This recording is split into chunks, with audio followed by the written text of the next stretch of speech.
Jason Lake Lewis, always kind enough to join us. We'll talk some NFC East with him. Football is right around the corner. As I mentioned, the Falcons and the Eagles kick off tomorrow night, Thursday night in Philadelphia. And again, we'll get some insight from him. He's kind enough to join us on the Boardwalk Honda Hotline. How you been, bud? Hey, what's going on, Q? How are you? I'm doing well. Ready already. You know, I'm just itching. You got playoff baseball. You got pennant baseball, pennant races right around the corner. You know, we dived into a little college football last week, and now I'm ready for the NFL. I'm just ready. I'm just ready to kick off the season. Yeah, I think a lot of us were. Just, you know, for some strange reason for me, it seemed like this was one of the longer training camp periods, and then just preseason dragged out a little bit. And that was because for the first time in a long time, there were no storylines coming out of Redskins Park. The only biggest storyline was obviously Darius Geis getting injured and then Adrian Peterson coming in. But this is the first year you didn't have the Kirk Cousins contract saga. You didn't have, was Deshaun Jackson going to re-sign or Pierre Garçon? It just was quiet. So I'm just ready to get into some real football now, some real storylines. Yeah, absolutely. And I think I was talking a little bit about this during the monologue. I think if you're the Philadelphia Eagles, I get the sense that they're going to have a good season, but, you know, there's always the but, right? I speak to a lot of guys and a lot of national guys and a lot of insiders as well, and some of them, they didn't really like the offseason that they had. And I'm not talking about some of the movement. I guess more or less just to verbalize it, a lot of yapping, a lot of talking. Then, you know, Doug's getting a little chippy and a little salty over the last couple of days, and rightfully so regarding the Carson Wentz thing. I knew they were going to start Foles from the get-go. But, you know, a lot of people think maybe this team's going to take a dip and a drop-off. Now, I still believe they're going to be a playoff team. I just think that the NFC is just a crowded NFC this year, where there are a bunch of teams that got substantially better, too, along with the Eagles. Yeah, I do. I think the Giants, Cowboys, and Redskins all have, you know, legitimate optimism. I mean, they have a lot of talent, you know, and just depends on, it's unknown talent. I will say that, especially for this team here in DC. I mean, it's just a quiet group of young, talented guys, and you just have to see if they can put it together. In terms of the Eagles are the cream of the crop in that division. I don't have any problem saying that. No doubt. But I will say this, they had a magical run last year. Those are the type of runs that happen, you know, in a franchise's history once or twice ever. And the Eagles got there once out the way. And I think now you're no longer going to be the young team that has a lot of potential. You're the Super Bowl champion, so you're going to have a bullseye on your back. And now it's going to be interesting to see, can they overcome that, because teams are going to be coming for them every Sunday now as their Super Bowl in a lot of ways. You have the injury to Wentz. You know, when will he be back under center? You know, I know they're saying he could be ready, you know, next week or 2 weeks from now, but you just don't know. And I also know what I saw in the preseason. They did not look good in the preseason at all. I understand some teams don't put a lot into that, but nevertheless, you know, look at the history of Super Bowl winners. There's a hangover effect the next year. And is this the start of a hangover for the Eagles? We're going to see, you know, but I do think they're a good team. I do expect them to be in the playoffs and contending for it all again when it's all said and done. But I also think that the other three teams in this division are going to have a lot to say about that. No, I agree as well. You know, you look at some of the games for the Giants to start the season, brutal. Washington's on the road against Arizona, the Colts, and the Packers. So they might, you know, I think they started 2-1. They would feel pretty good about themselves. I was saying this before, too. For a team like the Giants to open up the year against Jacksonville at home, a rare home opener, to get a win, it's almost as though you forget about 3-13 last year. But for the Eagles, if you lose tomorrow night, there's no panic that needs to set in. It's not a must-win game, but I think for some teams, you want to set the tone earlier in the season. For teams like Washington, going against the Cardinals, the Giants against Jacksonville, Dallas and Carolina, which should be a tough game for the Dallas Cowboys. You want to try to get that early W to at least, you know, bridge some momentum from week 1 to week 2. Yeah, absolutely. And, well, first and foremost, I apologize. You know, I'm out here in the practice field, and it's a lot of activity going on. No, you're good. You're good. You're fine. Okay. But, you know, I'll say that the first game against the Falcons for those guys it's a big game. I mean, it's the last two NFC representatives in the Super Bowl, and I think the Falcons are a team that legitimately feel like they can go back this year. but you have so many other teams in the NFC that that are going to be right there. The Rams out west, the Vikings, the Saints. Those are three teams that come right to my mind. But you have other teams that are good Minnesota, as well. Minnesota. Yeah, Minnesota. Yeah, but the Lions could be better, believe it or not.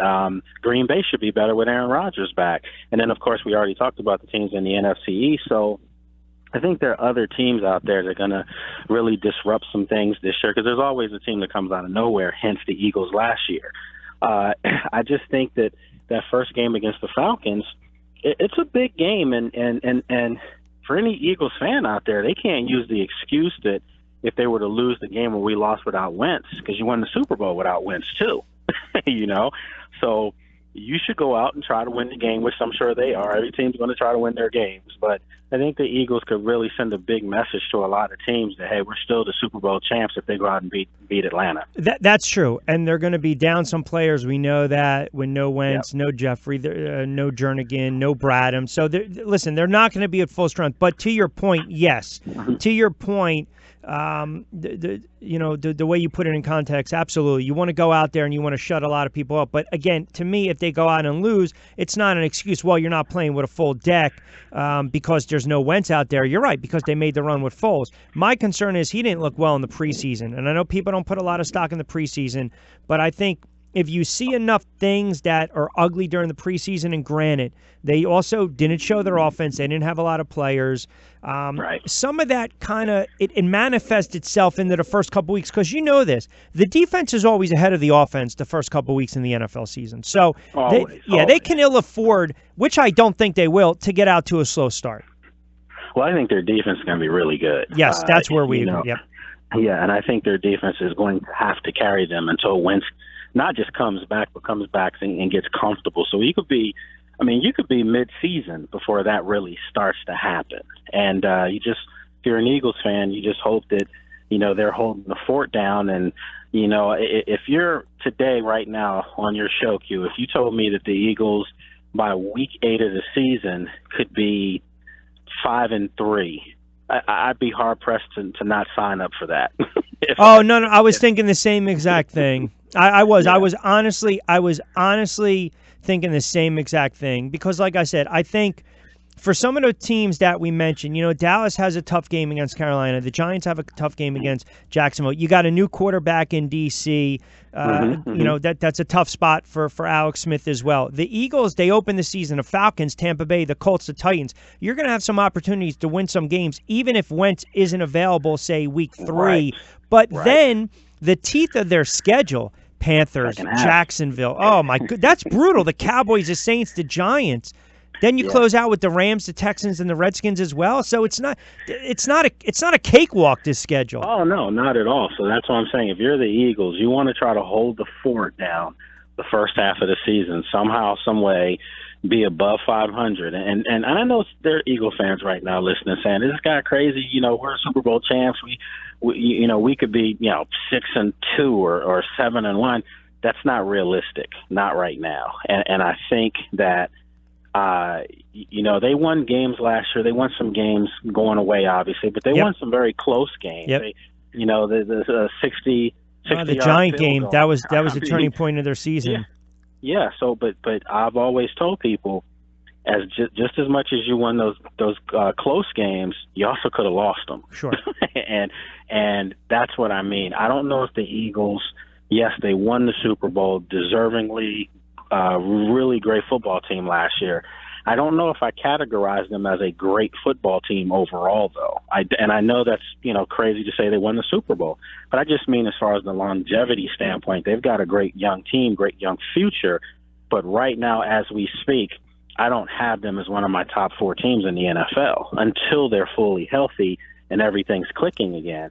Can they be there? Absolutely. They won the Super Bowl, but I do think that they've got a tough year ahead of them, where if they get in the playoffs and if they do go on a run, they're going to earn it. They're going to earn every down. Who do you like coming out of the NFC this year? It's for me, as crazy as people here in D.C. will say to me, I think Minnesota's right there. Yeah. I think they've got a lot on both sides of the ball. Yep. But there's something to me about the Rams. Sean McVay's my guy. He was here for a while, and he's just a dynamic young coach. Relates to the players. They're having fun out there, and now you bring in Ndamukong Suh and Aqib Talib and Peters on the outside. You've got a chance to really do some damage, and they've got a chance to do it in a division that, two teams have, in the first 2 years, they have new coaches, Kyle Shanahan in San Francisco, second-year coach, Steve Wilkes, first-year coach in Arizona, Pete Carroll in Seattle. That looks like it's a mess in the making. So I think the Rams right now have a chance to really come up this year and be perhaps what the Eagles were last year. You spend all that money, though. You spend all that money, it better pay off. You got to produce. Yeah. Yeah. You got to produce. I look at the Saints. I think Carolina, don't sleep on them. Nope. Minnesota, Green Bay. I think the Saints are probably the most equipped team to be able to beat right now. I mean, obviously we just mentioned with the Eagles, health and stuff. But I just think right now as we speak, I think the Saints are probably the most equipped team, offensively to really move the ball against that Ram defense. And I think it's going to be incredible this year. I really do. So that could be a nice, compelling matchup. But again, there's 4 or 5 teams in the NFC that are going to be, competing for it all. And, I wouldn't discount the Panthers. I don't have them in my top 4 or 5. But I definitely think they're a playoff-worthy team as well. Yeah, Seattle starts off first 3 out of 4 on the road. That's brutal to start the season. I was looking at the AFC, and I think it's great that Darnold's going to start. I really do. And I thought it from the get-go. I've said it from the get-go.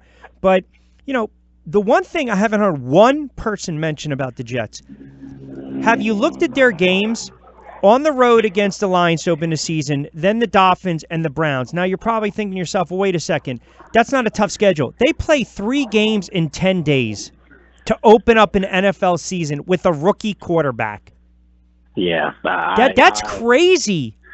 Well, about the NFC, the schedule makers in the NFL, they should be ashamed of themselves, frankly, for even allowing for something like that to happen because, not to get on a soapbox here, but there's all this lip service about head injuries and all these new rule changes. And, well, you got guys going out there, gladiators going out there 3 times in 10 days. That's Are you brutal. telling me you really care about people's as far as their health?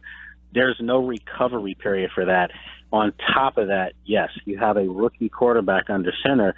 He's going to be well indoctrinated by the time October rolls around. Trust me. Oh, no doubt. He's going to be like a 2-3 year veteran by the time that rolls around. I apologize again, but it's like all of a sudden my spot has become where no worries. Wants to come around. Give me I'm not going to hold you too much longer. Give me your thoughts on the AFC. I mean, I look at Pittsburgh. How much trust can I have in Bortles and that defense? They got to let them throw it. You got New England, obviously. I'm trying to think of some other team. Andrew Luck is always interesting as long as he's healthy and he's upright. Right. I can't make out the West because that's just a cluster after the big trade that the Raiders had with the Bears. Yeah, and speaking of the Bears, I know we were talking about AFC now, but that's a team to keep your eye on. That to me is my overall dark horse in the NFC. I think if Trubisky can play steady football, that defense has the makings of being something really good to see. And it's just going to be interesting. Every year there's one team that comes out of nowhere. I think the team here is going to surprise some people, but I think the Bears could be that team, that dark horse sleeper team. But anyway, in the AFC, I keep going back to Jacksonville, and I keep going back to how they all but had New England throwing the sat on the ball to close out the half. I know. They did. They were ready. I saw New England on the ropes. Played scared. And Jacksonville had to throw a couple more punches, and New England was had. Jacksonville proved their youth and also proved a little bit of arrogance on top of that. So I'm thinking right now, New England's still the cream of the crop to me. Until someone else knocks them out and beats them, they're still the cream of the crop. And I think Pittsburgh's going to be Pittsburgh. They're going to be a good football team. I just don't know if defensively they can take that team over the top. I don't see that. There's other teams that are going to be interesting to see. I'm actually interested to watch Cleveland offensively. just to see what they can do. Right. I don't expect them to challenge anyone, down the road. So to me right now, it looks like it's New England until someone proves otherwise. And I just don't see anybody right now doing it. Jacksonville might be the only hope for the AFC to beat New England. And Pittsburgh, you got the issues with Bell. You got Bradshaw still calling out Tomlin. I look at some of these teams this year, like, for instance, I don't know how much Carroll has left in Seattle, and then you look at Dallas with Garrett, and I'm telling you, if this team misses the playoff again, forget about the chatter. And I'll tell you something else, too. Gruden. I said this yesterday to Josh. I don't think the only reason Gruden lasts more than 3 is because of the money that he's making, but I would be shocked if he lasts more than 3 years as head coach of the Raiders. Well, I know he's alienated a lot of guys in that locker room immediately. That I know. Was told that when you let a player like Khalil Mack go for pretty much what he was worth, he got in Chicago what he was worth. I mean, he's one of the top 2 or 3 defensive players in the NFL, hands down. You're probably going to put Aaron Donald and Denver linebacker. I'm going brain dead here while Von Miller come out on the field. Von Miller. Those 3 guys are just dominant players, and for him to come in a new regime and a new start, I understand you want to lay down the law and stuff like that, but you don't want to lay down the law and lose your best player, right? So I just didn't like the way that whole thing went down. I thought it was a little cheesy. That a player that caliber can be traded, and he hasn't even really hit the prime of his career yet. That's how dominant he can be. So, you look at Gruden, and he's got to win games. You can't say we're saving it for Vegas. You've got to come in and you've got to win games, because people, short-term memory, just 2 years ago, we're having the conversation. Actually, this time last year, before the season started, we were having the conversation that the Raiders were a Super Bowl contender. Right. And they just totally wet the bed. Yeah, they did. Yeah. Yeah, well, it's amazing. You'll pay your head coach $100 million, but you won't play your best player. But hey, and the Bears are notoriously cheap too, and that's what's funny. Yeah, well, I also think the Bears realize that they're not too far away from being a really competitive football team in a division that, let's face it, the division that has 30-plus-year-old quarterbacks in it, and Cousins and Rodgers, and Stafford's right there too. So, they understand that Trubisky, is the type of quarterback that maybe you get him some more help and some good things can happen for them. But I kind of like the pairing of thinking at some point in the near future, you're going to see a Roquan Smith and Khalil Mack tandem. That's pretty impressive if everything works out for the Bears. All right, I'll let you go with this. What about 20 seconds to go? Throw the weapons out the window. Who puts up better numbers this year, Kirk Cousins or Alex Smith? You said throw the weapons out the window, right? That makes it a little easier to say that. I'll tell you this. I think Alex Smith has more rushing yards at the end of the year. Oh, that's a coward's way out. All right, who leads their team to more wins? Of course, Minnesota's a better football team. I got you on this one. This is good. But I'll give you one. I'll give you one. Alex Smith goes for 4,000 yards this year. How about that? All right. That's better than you. I thought you were going to turn around and say RG3 is going to take a couple snaps. RG3 will take a couple snaps in Baltimore.